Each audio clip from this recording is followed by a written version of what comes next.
All right, this is episode 1 of, I don't even know what I'm going to call this right now. I think I'm calling it Song Launchers. And a bit of a disclaimer. The point of this is very straightforward. I want to give you guys the most straightforward, actionable steps to help you release more music consistently. Because I think that that's artistically what is best for most people. From a content standpoint, it's what's best for most people. Like, I find very few good arguments that say, well, you should release less music and sit in a room for 4 years and not do anything. So that's my starting point. If you disagree with that, it's probably not going to be a great podcast for you. But yeah, so the thing that I thought we should start out with is how to define your sound and aesthetic as an artist, which I think a lot of people overcomplicate. But at the same time, I feel like there's also not enough guidance given to general musicians. I just thought that I would make a comprehensive list of all the things that I've found to be very helpful, give some disclaimers, but then sort of give a general roadmap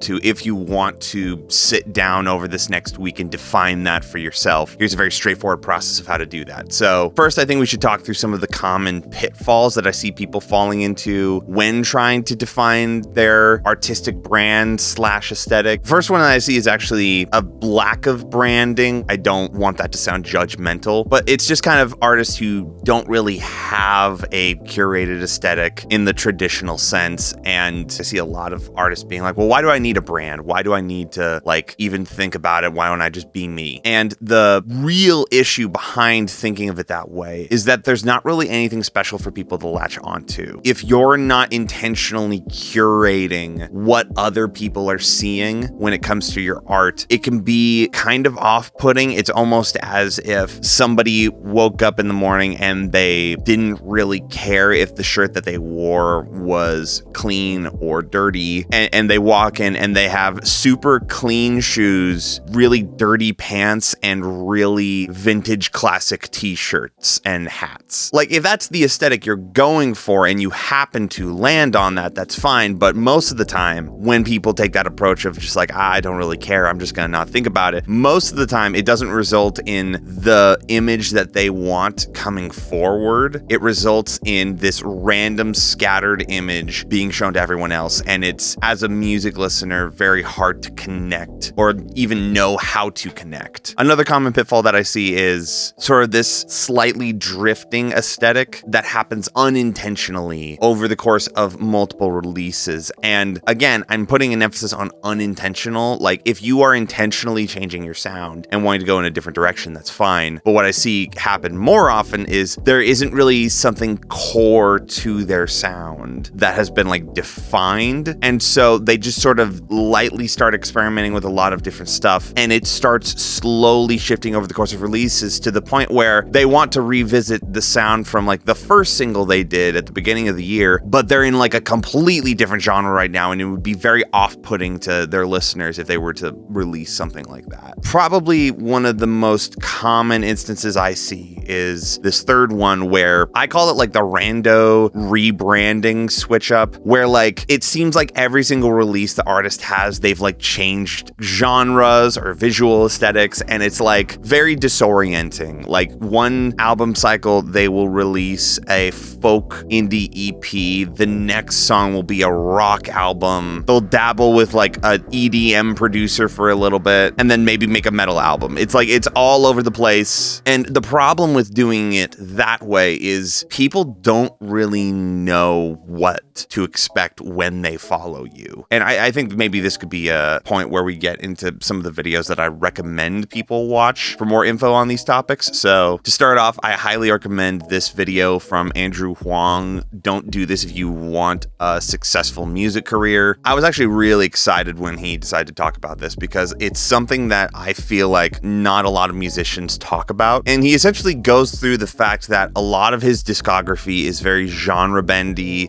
He goes through his thought process of how he would almost intentionally switch up genres to the exact opposite end of the spectrum every single release he would make, and how, while that worked for his YouTube channel growth, it actually kind of hindered him as an artist in the traditional sense, because people who were following him would get whiplash almost every time he would release something new. I think he talked about how in one year he did a political rap, a 20-minute ambient Euro rack piece, an indie folk album, and a synthwave album. And it's like, if I found him for one of those things, which is actually how I found Andrew Wong, I found him through his synthwave EP, and I loved his channel and I kept following his channel, but I basically haven't checked out any of his music since then, except for like a couple releases where I hear something that I like. Because like when I subscribe to follow his music, I really don't know what I'm going to get. And he addresses this point in this video of like, when you are going super genre bendy all the time, the price is that it's really hard for people to understand who you are and what you do. He actually has a point in this video where he talks about how, talking to the first point that I talked about, regardless of whether you are intentionally cultivating a brand look or not, you are putting forward a brand. Because a brand is just a shorthand way of saying other people's public perception of who you are and what you do. And that exists regardless of whether you're intentionally curating it or not. So you might as well take the effort to intentionally curate it in a way that you would like it to be. Another thing to talk about with the random style switch up thing that I see is that it's normally a symptom of people getting bored with a sound very quickly. So saying something like, we're gonna make a pop punk EP, or we're gonna start this emo trap project, and they'll do that and they'll do like a few songs because maybe they've had like a few demos in that genre. But then beyond that, there isn't really anything with meat on it. And it's like the concept of the project as a whole doesn't really have a lot of leg room to it, or doesn't have legs, I should say. And the result is that artist is then scared to start a new project because they're like, well, what if this is going to end up like the last project I did where I did 2 songs, got bored with the genre, and then dropped out of it. And so to talk to that point, I would say another video that's really good to watch is this How to Create Your Aesthetic video by Brooks Eggleston, Character Design Forge. It's mainly a video about the visual aesthetics of creating your style from like the perspective of somebody who does a lot of drawing. But I watch this video probably like every month or so because I feel like there's a lot of really good advice here that's just sort of universal to artists as a whole. And yeah, I highly recommend watching this and taking copious notes, because a majority of this video is actually going to be sort of recontextualizing the points of this video and putting them into the context of a musician. And so the main 3 points to look at when you're developing a sound/aesthetic as an artist, and I'll explain what these concepts mean, but it essentially goes from a foundational standpoint of what are your values, and then from that, how are your values informing your style, and then how is your style affecting your aesthetic. So it's like that sort of 3-rung thing where one needs to come before the other. And when he's talking about your values, he's talking about who you are, what you do, what's important to you, what are things that you love, like things that are core to you as a person. So I actually did this exercise before I did this video because I also need to do this for my own original music that I'm going to be working on soon. And I just started listing out things like what things are valuable to me, how does that work through in ways of my life. And I just have like a bunch of bullet points of things like things that excite me, more abstract stuff, honestly, but I have a lot of things like sincere conversations, minimalism,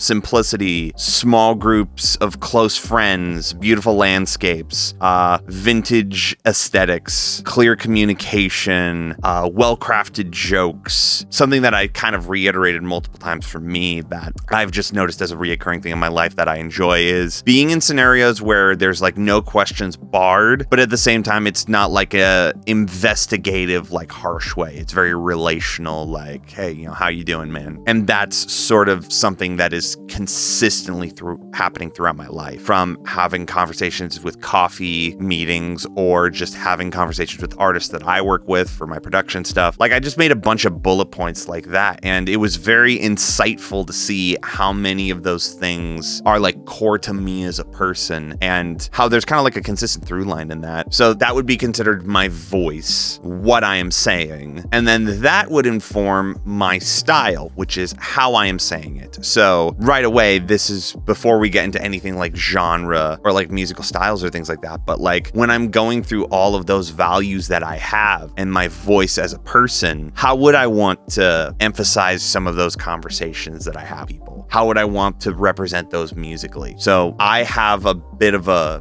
grungy background because I grew up in Seattle and I like vintage stuff but I also am very much an advocate for like modern pop stuff. I really like the way that modern pop sounds, and I'm very unapologetic about that. So right there, all of that lays out so much foundation for who I am as an artist. And it feels very real to me and sincere. And then after sorting through all of that, I can now focus on aesthetic. And that is made really easy because now there is something that the aesthetic has to be compared to. So for example, with the emo trap stuff, like I think I did literally like one emo trap song and then I was done with it because in hindsight, besides the fact that I made one emo trap song that I liked and thought was cool, it really didn't have a whole lot to do with this. And like the sort of sad boy aesthetic, like it's fun to listen to. I love listening to music like that, honestly. Like I listen to Little Aaron and Little Lotus and stuff like that all the time and I love it. But when it came to me actually like making music and releasing music in a style, there wasn't really a whole lot beyond I like this song or I like this sound. Ipso facto, I'm going to do it. Whereas now I feel like there's a bit more of a foundation where I'm like, okay, vintagey stuff, poppy, sort of undergirded with this like intrinsic sincerity and like philosophical value that is very engageable, personal, relational. Like, and all this is just coming from me examining myself as a person. So now when I'm looking at stuff like musical aesthetic or visual aesthetic, I have a context that that stuff needs to fit in, and it already has like a very solid core and foundation to sit on top of. So it's not in danger of like changing drastically over the course of 2 songs. So I just started listing out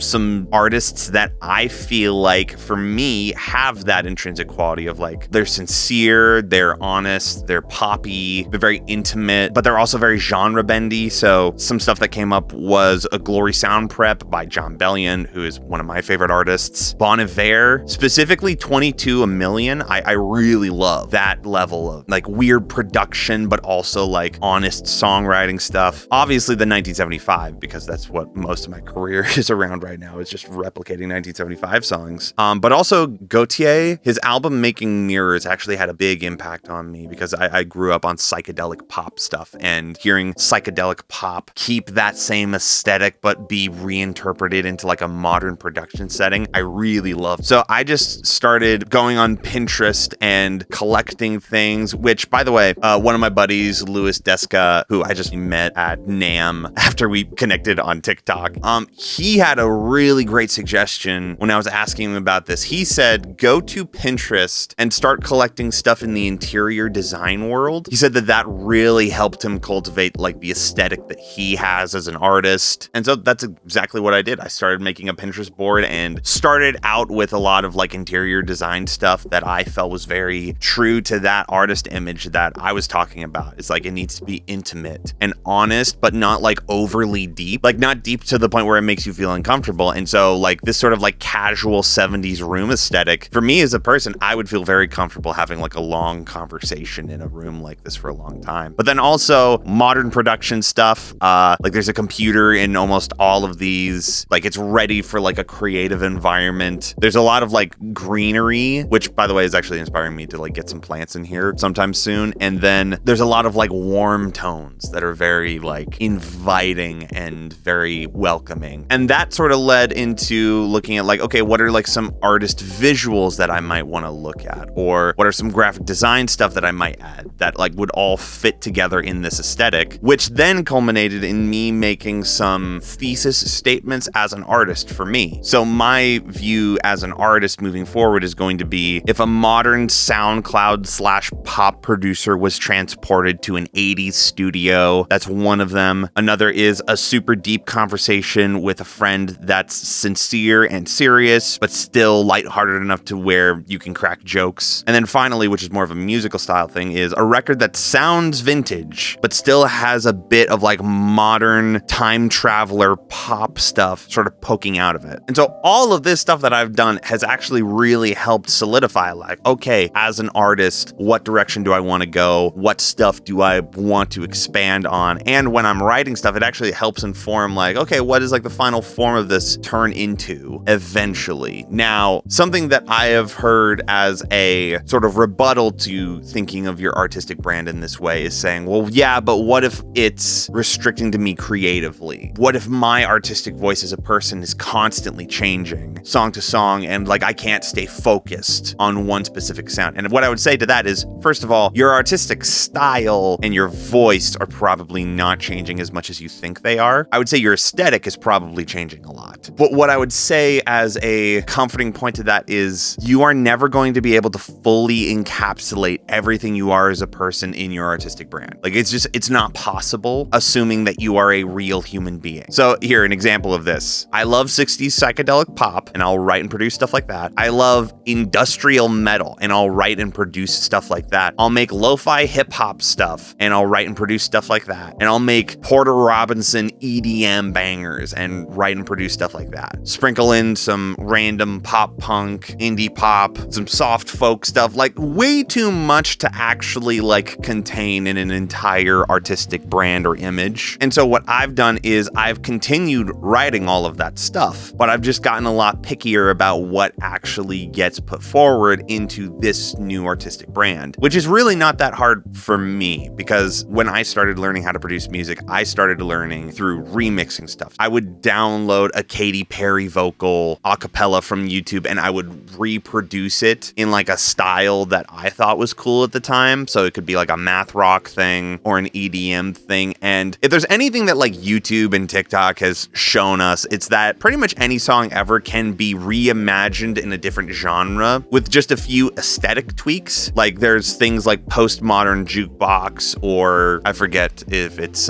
what's Jack Conte's band, Scary Pockets. Like if those groups have shown us anything, it's that you can take any song in any style and recontextualize it if you need to. So if you are somebody who is constantly writing stuff in a bunch of different styles, if you're writing metal stuff or pop stuff and ska stuff, don't stop doing that. That stuff is genuine to you as a person. But if you're going to have it be something that you put forward under your artist brand, you might want to consider like remixing it, or like after you've finished it, try recontextualizing the production elements so that it fits with the aesthetic that you have. And you don't need to tell anybody that it was a, metal banger or something like that. And I've done this so many times with my original stuff. So the song that I last released, SSRI, it was like a very chill, like Holly Humberstone style, sad song. But like the original version of that track was actually like an Architects style, like heavy metal track. There was loud drums and stuff like that. I might release it at some point, but like the initial inspiration for that song was me going to the gym, hearing the new Architects song when we were young, which was like aggressive, punky, but like a really shiny chorus. And so I wrote something that I thought was similar to that. And then after I did that, I basically had an entire song that I owned that I could then remix. And I just recontextualized the chords to be on a soft electric, sort of strummed with my thumb with a lot of reverb instead of a aggressive high gain metal tone. I completely removed all drums and performed the vocals very softly instead of very aggressively. And it's like all of that basically turned it into a completely different song. So just because you're writing a lot of music in a lot of different styles and you don't know how to stop doing that, A, you don't need to stop doing that. You can keep doing that and it can actually like help push forward all of the other art that you're doing. But also B, you don't necessarily need to take those concepts as they are right now and release those under a single artist banner. So the actionable step that I would have you guys do this week is sit down with these videos and like watch them. I'll link them wherever I end up posting these videos, but like take time, go through them, chew on them for a bit, and then get out a pad and paper and start going through the values, style, and aesthetic points that we talked about and start doing those for you and see if you start noticing some themes. And by the end of it, I would like you to come up with some artistic thesis statements for how you would like to approach your new musical venture. And I think that you will get so much out of this as a creative, as a person, as a living, breathing soul. And I think it will give you a lot more confidence and foundation when you move forward with your new musical ventures, because it won't just be based off of, oh, what sound do I like this week? Or how do I make sure that I don't just completely change genres unintentionally over time? But yeah, that's the first episode of this. I'm going going to be pre-recording a lot of these, but if you guys have topics for future episodes that you would like to see, I would love it if you guys put them down in the comments. I will totally do them because I am addicted to talking about my thoughts about stuff like this for long periods of time. But yeah, see you guys next episode.